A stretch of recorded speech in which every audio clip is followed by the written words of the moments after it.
Carrying capacity already I have told you. And carrying capacity मतलब maximum population size that can be supported by the available resources. And this is called as a carrying capacity K. So based on carrying capacity, some species are defined as K selected species. Means अब जैसे हमारे human में क्या nature है, अरे भाई career बन जाए देन शादी करेंगे, मैरिज करेंगे, राइट? तो they reproduce later in life, produce flower offspring and devote a significant amount of time and energy to nurturing their offspring, से ह्यूमन, लायंस एंड काउस, है ना? अपने बच्चे को पहले फोकस करते हैं, मीन्स नर्चरिंग, वहां पे मोर्टेलिटी नहीं होगी, नेटेलिटी होगी, यानी बर्थ रेट ज्यादा है, बर्थ रेट भी ज्यादा है, और fewer offspring, larger offspring. Parental care is very high, and because of that, protection of the offspring is very high. Most offspring survive to reproduce, reproductive age, large adults, adapted to stable climate, environmental condition, lower population growth rate, population size fairly stable, and usually close to carrying capacity K, specialized needs, high ability to compete, late successional species. इसको कहते हैं boom and bast cycle. Population हमेशा कैसे बढ़ता है? Depend on the seasons, है ना? जैसे कोरोना बढ़ रहा है, अब बूम एंड बस्ट हो रहा है कोरोना का, विंटर में बढ़ जाएगा, लोग कह रहे हैं फरवरी में लॉकडाउन लग जाएगा. और कई यूनिवर्सिटी और कॉलेजेस से तो न्यूज भी आने लगी, 50-50 बच्चे इकट्ठे, है ना, आइसोलेशन में चले गए, बिकॉज उन्होंने पार्टी किया था, अटेंड मैरिज किया था, उसमें एक इन्फेक्टेड था, बाकी सारे इन्फेक्टेड हो गए. अब कहानी शुरू हुई, मतलब बूम एंड बस्ट साइकिल की. ठीक है, तो already we have discussed dn by dt is equal to r and capital N. This is the exponential. ठीक है, ग्रोथ रेट इक्वेशन अगर आपको कैलकुलेट करना है, then you have to include birth rate, death rate minus immigration versus immigration. All right. So n2 minus n1 will be equal to b minus d is equal to g, yani growth rate. And r is equal to b minus d. What this indicates? G is equal to b minus d, or r is equal to b minus d, yani small r. Small R indicating यहाँ पे है ना, small R, ये average individual contribution to population growth. This you can calculate by birth rate minus death rate. तो जो बची वो R होगी. ठीक है, and small G is the growth rate of population which is the net increase in population per unit time. Per unit time यहाँ calculate करता है. Birth rate which is fraction of percent of population born in a unit time b by n. A small d is equal to death rate, which is a fraction of percentage of the population dies in a unit time, capital D by capital N. Population size at the beginning or at the middle. What is the exponential growth? Nt is equal to n0 dot e upon rt. rt मतलब is the base of natural logarithm when its value is 0.7. ऐसे निकाल सकते हैं ना. And is raised to power that is variable, for example, product RT, the result is called exponential. यानी आप dn by dt is equal to r maximum into capital N कर सकते हो, या nt is equal to n0 multiplied e upon rt भी कर सकते हो.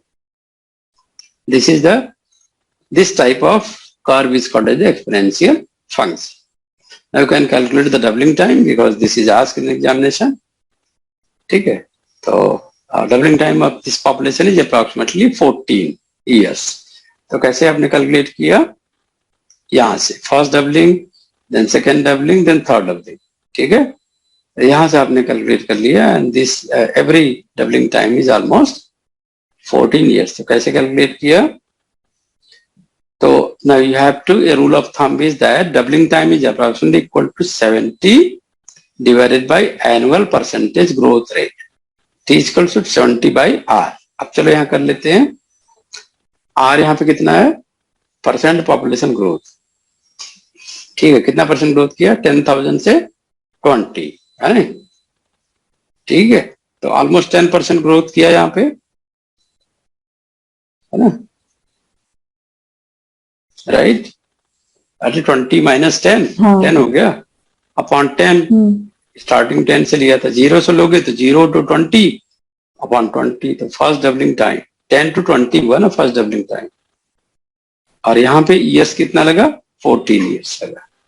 ये तो ग्राफ से बता रहा हूँ। ओके हाँ हाँ न्यूमेरिकल होगा तो R will be the annual percent by the annual percentage growth rate in original constant present increasing population expressed as a full numerical। ठीक है, तो करके देख लेते हैं। This is arithmetic equation N T equal to N zero plus K multiplied by T. Geometric increase होगा तो L N N T by N zero, just जो हमने किया उसी का डिफरेंट वर्जन है ना। हमने D N by D T किया है, ठीक है, D N by D T किया था और R maximum equal to N था, एन यहाँ पे 0 आ गया है, N T by N 0 L N हो गया है, आर टी हो गया है। तो इस तरह से आपको पूछ सकते हैं कि जैसे सिटी ए है, सिटी बी है, देन ईयर है। ईयर तो कंट्रीब्यूशन है नहीं, बट यू कैन सी 20,000 से 60,000 हुआ, 60,000 से तो परसेंटेज कितना ग्रोथ हुआ ये कैलकुलेट कर लो, 70% ग्रोथ रेट। ग्रोथ रेट कैसे निकालोगे, स्मॉल जी का फॉर्मूला यहाँ पे था, growth rate of population which is net increase in population unit time, कितने टाइम में कितना पॉपुलेशन बढ़ा। तो यहाँ पे देखो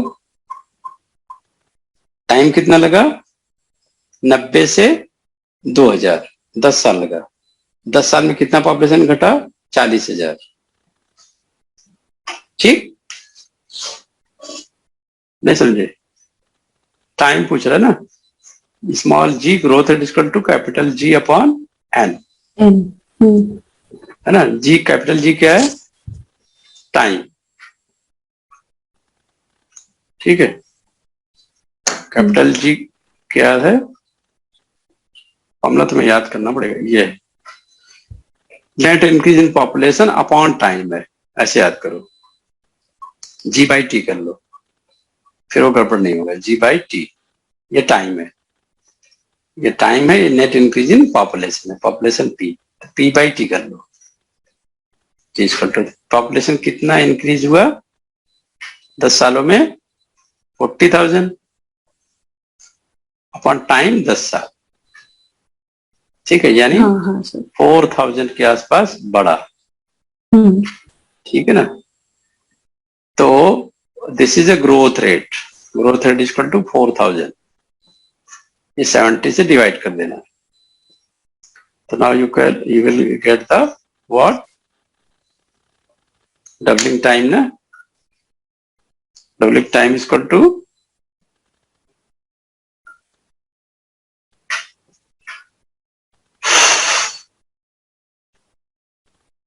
हाँ डबलिंग टाइम ही तो था वो 70 अपॉन आर, ठीक है, R, okay. 70 divide by annual percentage growth rate, annual percentage growth rate यानी 10 इयर्स में कितना होगा इंटू 100, वो इस तरह से आप कैलकुलेट कर लोगे। और भी न्यूमेरिकल कराएंगे, ये बता दिया था एज स्ट्रक्चर डायग्राम का। Reproductive stage 0 to 14, reproductive stage 15 to 44, post reproductive stage 45 plus. This is the example of slow growth, middle one.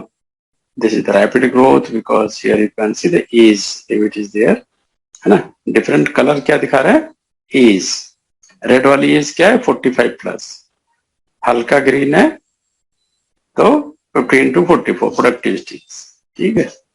तो slow growth यहाँ पे क्यों हो रही है, because प्रोडक्टिव स्टेज है वो कम है ना, ओल्ड एज ज्यादा प्रोटेक्टेड है, so that's why there is a slow growth। Zero growth है यहाँ पे, प्रोडक्शन रेट बहुत ही कम है, एंड जो ओल्ड एज वाले हैं वो ज्यादा स्टेबल है। ये इंडिया है यहाँ पे ग्रोथ रेट बहुत ज्यादा है, बट बचना बहुत मुश्किल है, पॉपुलेशन इज डिक्लाइन। और ये बहुत ही डेवलप्ड कंट्री अमेरिका वगैरह का है, जहां पे कि बर्थ रेट बहुत ही कम है, बिकॉज, है ना। ये जापान का है, बुढ़े बहुत ज्यादा हैं, तो वहां पे गवर्नमेंट ने पिछले साल वो डिक्लेयर किया था कि I will pay 1 lakh rupees price who will reproduce child. ठीक है ना। तो अब इंडिया में क्या, India China is population explosion, that result in the limiting factor. So there may be abiotic factor, there may be biotic factor, catastrophic event, population growth, birth rate minus death rate plus immigration. Population depends on the number of individuals added to the population from birth and immigration minus the number lost through death and immigration. ठीक है।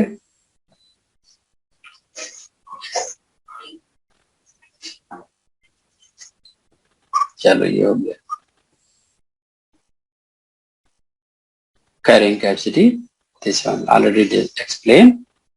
Growth rate is decreasing, then it leads to the carrying capacity. Carrying capacity means which is the maximum number of individual the environment can support. इससे beyond कोई population exist नहीं करेगी, decline करेगी। Right? So population dynamic include various terms like size, density, dispersion and age structure. ठीक है। So logistic curve already we have explained, dn by dt into r max. Now you can see this graph, very minor difference is there. So dn by dt is equal to r max k minus n by k multiplied by n, right? तो ऐसा कहीं भी मिलेगा तो this will be the logistic. Exponential पूछेंगे तो dn by dt r max n, ठीक। Now this you can see clearly. और dn by dt rn होगा तो normal population growth, exponential growth होगी देन आर मैक्सिमम, राइट। और logistic में are maximum ये decrease in the k minus n upon k is the decrease in population, this denotes decrease in the population size, right. Carrying capacity is the k, तो k minus n upon k is the fraction of carrying capacity. कभी कभी आपसे ऐसे पूछ सकता है calculate fraction of carrying capacity. K minus n upon K will be the fraction of capacity. So when n is very small, then Kn minus K term will be only 1. So at that time what you can represent? dn by dt r maximum multiplied by n. This will be equivalent to exponential growth. अगर population घटे ही ना तो exponential हो गई, you are finding the same term, ठीक है।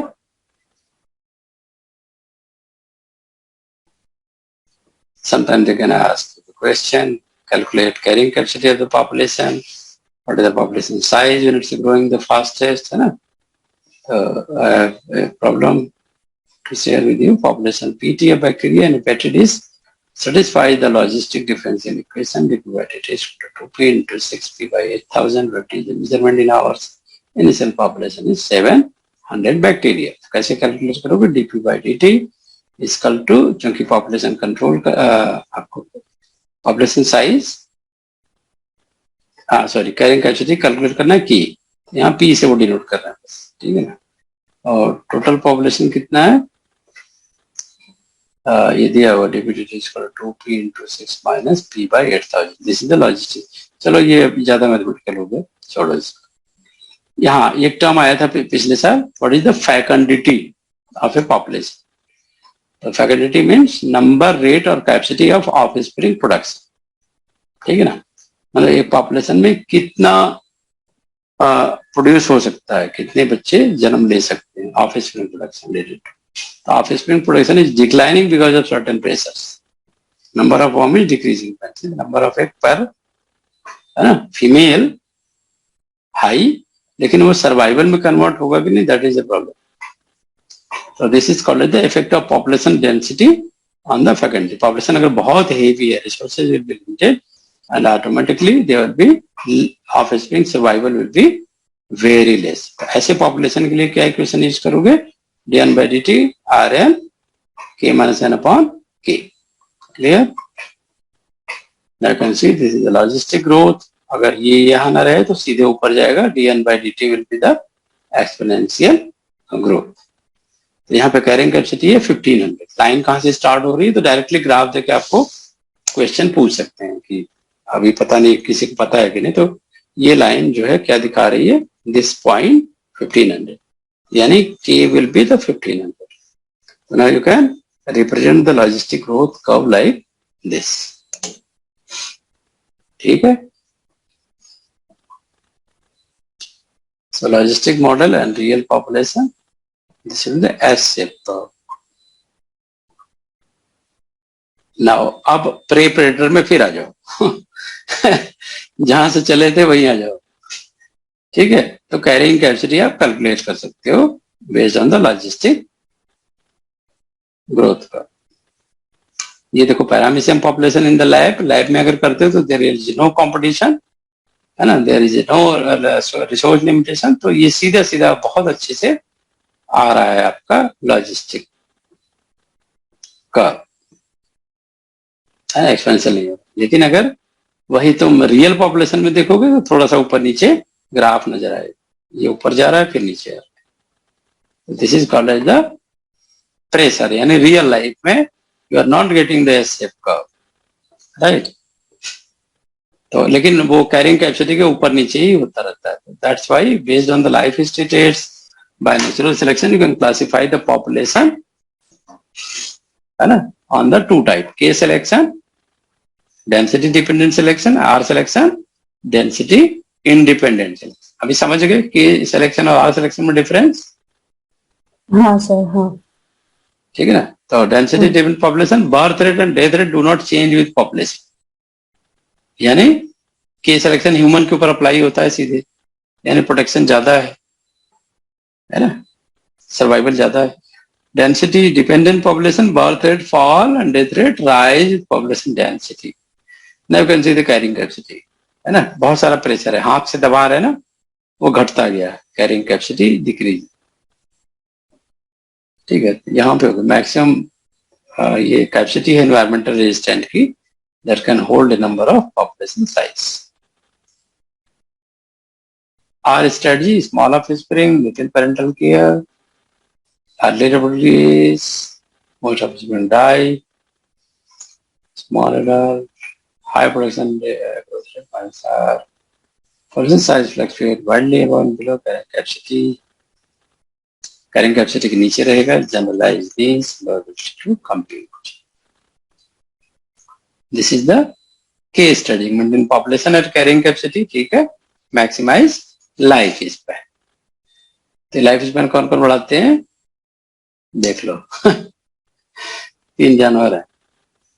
fewer larger offspring, high parental care, protection of offspring, high later reproductive age. Most offspring survive to reproduce. Larger adults adapted to stable climate environmental condition. Lower population growth rate are. Population size fairly stable and will be close to carrying capacity. Case specialized needs. Survivorship curve, late loss, constant loss, early loss. Another strategy, goal of every species is to produce as many offspring as possible. Each individual has a limited amount of energy to put toward life and reproduction. This leads to a trade-off of long life or high reproductive rate. Natural selection has led to 2 strategy for species, R strategy and already described कर दिया, है ना. तो ये जो pray and predator का lesson था वो के ऊपर नीचे ना मैक्सिमम ना मिनिमम. तो ये देखो कैरिंग कैपेसिटी, ये लाइन है, पॉपुलेशन एक्सप्लोजन ऊपर जाएगी, over grazing, dying off due to famine, ये मरना शुरू की इकट्ठा. लेकिन इसमें स्टेबल पॉपुलेशन लॉजिस्टिक में, population held in balance by natural enemies. तो ऑलमोस्ट एवरीथिंग इज. हाँ, ये टर्म आया हुआ है ऐसा जिन्होंने पूछा है डेफिनेशन, टर्म की definition. What is the population dispersion, right. तो there are population dispersion are of various type. You can see 3 types basically. तो first one is you can see clumping. हाथी झुंड में चलते हैं. Why they are in the clump together? Because protected feel होते हैं, social interaction में protected feel होते हैं. और वो वहीं पे झुंड में जाएंगे जहां पे कि उनका भोजन अलग है। तो पॉपुलेशन डिस्पर्सन में भी यूनिफॉर्म में भी रैंडम। आप देख सकते हो डायग्राम से, कुछ देखो कि वीड्स ना बहुत दूर दूर ग्रो करते हैं, राइट, तो रैंडम हो गया, है ना। यूनिफॉर्म एक जैसे आपकी पूरी आ रही है इधर, है ना। ओके, सिलेक्टेड रिप्रोडक्टिव स्ट्रेटजी में सर्वाइवरशिप ह्यूमन का फर्स्ट वन है, ठीक है ना। Second one is equilibrium, third one is decline. Most R selected animal are generalist, exception parasite, most specialist. ये ध्यान देना, R is generalist, K is specialist. Population के टर्म है birth rate, death rate, population growth, W time already discuss, है ना। तो birth rate calculation भी थोड़ा देख लो। Birth rate equal to number of birth minus divided by total population into 1000। ठीक है, अगर मान लो suppose number of birth is 134 million, total population is 6.6 billion, तो what will be the birth rate, BR। तो you can calculate 134 million and divide by 6.6 million into 1000 is equal to 20.3. Death rate is equal to number of deaths divided by total population into 1000. Same तरीके से निकाल सकते हो, वहां पे birth का number होगा, यहाँ पे डेथ का नंबर होगा। फॉर्मूला पॉपुलेशन ग्रोथ रेट कैसे निकालोगे, birth rate minus death rate upon 10। Suppose birth rate 20 है, डेथ रेट है 8, तो पॉपुलेशन ग्रोथ कितनी हुई, 20.3 minus 8 divide by 10, that will be equal to 1.2%। ठीक है, ये क्या आ गई, population growth percentage, growth rate, है ना। याद है मैंने बोला था ना डबलिंग टाइम कैलकुलेट करने के लिए 72 अपॉन 72 ग्रोथ रेट, हाँ, है ना। तो ग्रोथ रेट 2.3 कहाँ आया था, अच्छा ठीक है,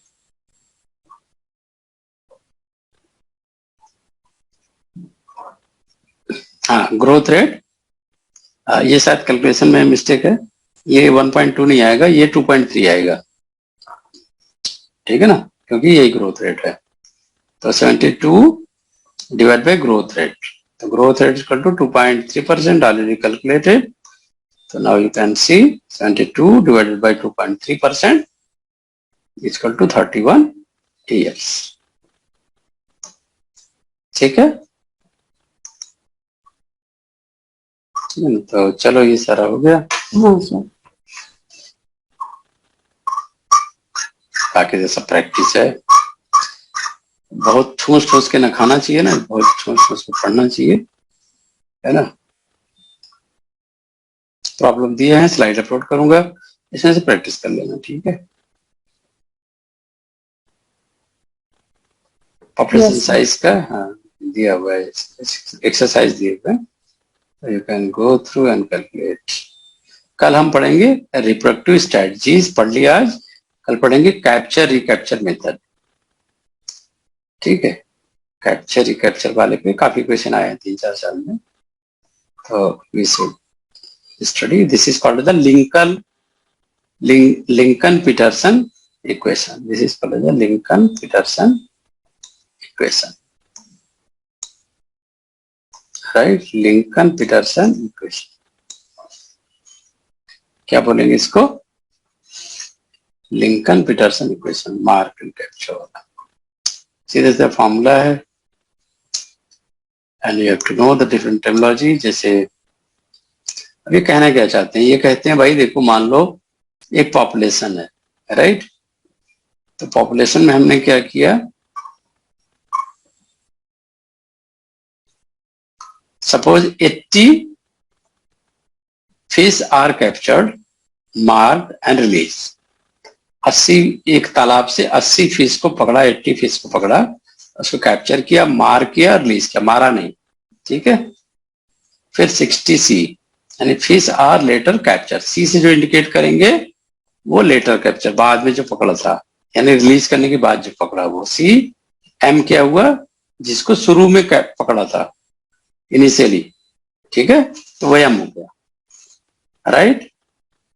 और of which R were recaptured को आर से दिखा, ठीक है ना। तो मान लो 80 शुरू में पकड़ा, टैग किया छोड़ा, उसमें से 60 फिर पकड़ लिया, ठीक है ना, कैप्चर किया, और 12 को फिर रिकैप्चर किया, तो टोटल बताओ एन कितना होगा। एन मतलब estimated fish in the lake, कितना बचा था। फॉर्मूला क्या हुआ, N equal to M into C upon R. Mark capture divided by recapture, mark capture upon recapture. तो N equal 16 to 80 upon 12 equal to 400। और कितने तालाब में फिश रहे होंगे है ना। मार किया, ठीक है, 80 हो गया, 60 फिर दोबारा कैप्चर किया और टोटल रिकैप्चर किया, तो टोटल कितने फिश थे पॉन्ड में, कैसे कैलकुलेट करोगे। 16 टू 80 अपॉन 12, ये भी खत्म हो गया, कल का झंझट होगा। बस ये प्रैक्टिस करना है आपको, लॉजिस्टिक ग्रोथ प्रेपेडर साइकिल, है ना। चलो ये वाला देख लो। Certain population age experiencing exponential growth, population size 50, birth 10, death 4. Calculate the individual growth rate. तो individual growth rate is birth minus P minus M, mortality, है ना। birth rate अब minus death rate. birth rate हो गया B by N, death rate हो गया D by N, तो R हो गया B minus N. तो birth rate क्या हो गया, 10 क्या था, population size 50, birth 10, 10 upon total population 50. इसी तरह डेथ कितनी हुई थी, 4, टोटल पॉपुलेशन कितना है 50, दोनों को माइनस कर दिया तो आ गया 0.12। तो ये कैलकुलेट हो गया कि individual growth rate is 0.1। Second question is asking calculate the population growth rate, तो dn by dt is equal to r multiplied by n, total n is 50 and r is 0.12, तो dn by dt is equal to 6, ठीक है, हो गया clear. तो ये देखो आपका CSIR का क्वेश्चन आया है। In Lotka Volterra, 2 species competition model where n represent the population size, r growth rate, k is the maximum carrying capacity for species 1 and 2. The interspecies competition coefficient alpha 1 2 less than 1 will mean का क्या मतलब निकलता है, अब ये आपको solve करना है, ठीक है, राइट। देन ये पूछ रहे हैं which of the following graph illustrates the current consensus on role of disturbance on the species richness of, species richness का भी पढ़ाना है आपको, right. crude birth rate and death rate can be calculated by death upon 1000, birth upon 1000। जैसे ये पूछा there are 20 death per 2000 vampire bats in Costa Rica, what will be the crude death rate, death rate calculate करना है, तो death upon 1000, death हुई 20 death per 2000 vampire, ठीक है, तो 10 डेथ हो गई पर 1000, ठीक है ना, तो क्रूड डेथ रेट क्या हो गई 10, ठीक है। Ecological compression differ from character displacement, कल ही डिस्कस किया था, and in that it operates on shorter time scale and does not involve heritable change, longer time scale does not involve heritable change, shorter time scale and heritable change. Ecological compression differ character displacement में तो कल बताया था गल पे जो Iceland का, है ना, कि उन्होंने क्या किया, बीक्स ही डेवलप कर ली जैसे थी, that are heritable. Ecological compression में क्या होगा, shorter time scale but does not involve heritable change, ठीक है। Species has the following population characteristic, कह रहे हैं पॉपुलेशन के बारे में थोड़ा देखो। reduction in population size greater than 90% over the last 10 years or 3 years, change, etc. Population size is 50, ठीक है। अब ये सब हमने कर लेना। हाँ, इसी सारे क्वेश्चन मजा आता है करने में। देखो लिख रहा है, at the given time the age class distribution of population was shown. ये करें, एज देख लो, ऊपर क्या है, नंबर ऑफ इंडिविजुअल। कहते हैं which of the following can be inferred from the figure, से क्या कंक्लूजन निकाल सकते हैं। तो इन्होंने देखो यहाँ पे टर्म यूज किया है, फैकेंडिटी, इक्विलिब्रियम, मैक्सिमम सर्वाइवल। फैकेंडिटी इसको नहीं पता रहेगा, वो तो वही मार देगा है ना। क्लास 2 है जो मैक्सिमम फैकेंडिटी, तो यहाँ तो है नहीं। फैकेंडिटी मतलब डाउन होता है, पॉपुलेशन का डाउन होना, है ना। एज 2 है जो मैक्सिमम सर्वाइवल, ये भी सही लग रहा है। Age class distribution is at equilibrium, equilibrium तो नहीं दिख रही, घट रहा है। Age class distribution not at equilibrium, तो मैक्सिमम सर्वाइवल तो नहीं यहां से कह सकते, तो नंबर में शो कर रहा है ना, सर्वाइवल मैक्सिमम एज तो हुई नहीं, तो इसलिए फर्स्ट भी रॉन्ग, सेकंड भी रॉन्ग, थर्ड भी wrong, last one is correct. Age class distribution is not at equilibrium, क्योंकि ऊपर जा रही है फिर नीचे आ रही है। ठीक है, तो देखो लॉजिस्टिक को कितने चालाकी से उन्होंने पूछ दिया।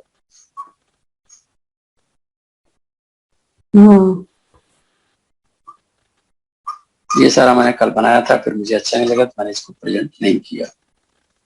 और ये बहुत अच्छी बुक है, उस पर तोता बना हुआ था, आई विल सी वो तोता वाला कहाँ है, तो मैं अपलोड भी कर दूंगा। उसमें बड़ा अच्छा एक्सप्लेन किया हुआ था। Last year calculation is very good, तो यू कैन गो थ्रू, बाकी तो सारा चीज एक्सप्लेन कर दिया है।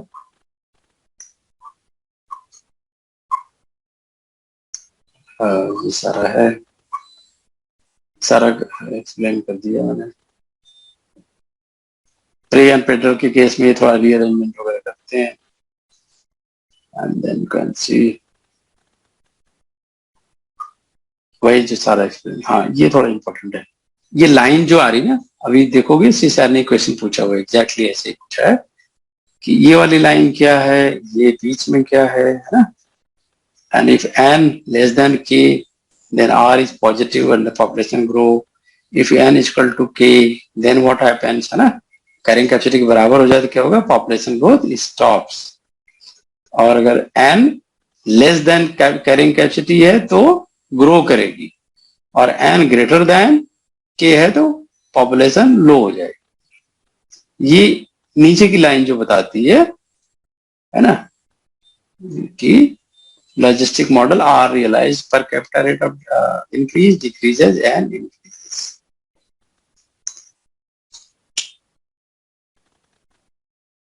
आर्टिकल में के ठीक है। तो ये पूछा हुआ है मैचिंग में, आर सिलेक्शन और के सिलेक्शन में मैच कराओ क्या फीचर्स हैं। कॉम्पिटेटिव एबिलिटी किसमें स्ट्रॉन्गर होगी, के सिलेक्शन, ठीक है। बॉडी साइज किसकी बड़ी होगी, के की। रिप्रोडक्शन किसका हाई होगा, के का ऑफ स्प्रिंग किसके बड़े होंगे, के। तो कम क्या हुआ, इंट्रिंसिक रेट ऑफ इंक्रीज। जब सब कुछ हाई है के में, तो लो क्या हुआ, वह इंट्रिंसिक रेट ऑफ इंक्रीज। एक टर्म है इटेरोपैरिटी, अगर रिपीटेड रिप्रोडक्शन होता है के सिलेक्शन में, then it is called the iteroparity, यानी फीवर लार्जर ऑफ स्प्रिंग, फिर वो आर के बराबर पहुंच नहीं सकते हैं अगर बहुत ज्यादा वो हो रहा। एक सिमिलरिटी इंडेक्स पूछा हुआ है, एक उन्होंने चार्ट दिया हुआ था इस ऐप में, मैंने सोचा चार्ट वार्ट बाद दे देंगे, पहले फॉर्मूला देते हैं। This similarity index is equal to 2c upon a plus b. What is the c? c is the number of species common to both. ठीक है ना, जैसे क्रो का दिखा रहे हैं, बाकी सारे कॉमन नहीं है, लेकिन अगर क्रो दोनों में कॉमन है तो उसकी संख्या ले लें, उसके नंबर ले, है ना। जैसे 20 दोनों की तरफ दिखाई दे तो 40 हो गया टोटल, और बाकी number of species in sample A and number of species in sample B, a plus b is the sample. So on the basis you can calculate the similarity index of a species. बाकी आइसोक्लाइन वाला आपको समझाई दिया पूरा, ठीक है। एक होता है रेड क्वीन हाइपोथेसिस, ये पूछा हुआ था, what is the red queen hypothesis. तो ये कहते हैं कि जब ये ग्राफ प्रे एंड प्रेडेटर में ऐसे ऐसे जा रही है, right, it means there is a co-evolution of species that is called the red queen hypothesis. यानी नेचुरल सिलेक्शन में मर नहीं जाते, एक्सटेंड नहीं हो जाते, दे आर मोर सर्वाइव.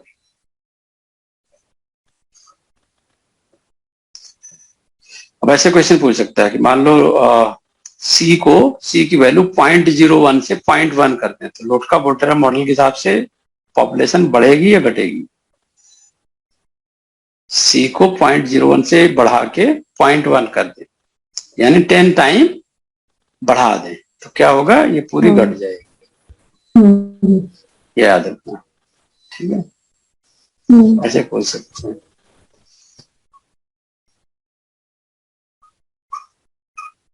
अरे बहुत रिसर्च करनी पड़ती, फिर जो कंक्लूजन होता है वो लेक्चर बन जाता है. तो थैंक्स. हो गया खत्म इसका. ठीक है जी, कितना हमने कवर कर लिया? बहुत सारा. सिलेबस दिखा देता हूँ. हमने सिलेबस कहाँ छोड़ दिया? ऑपरेशन डायनामिक्स पास था ना.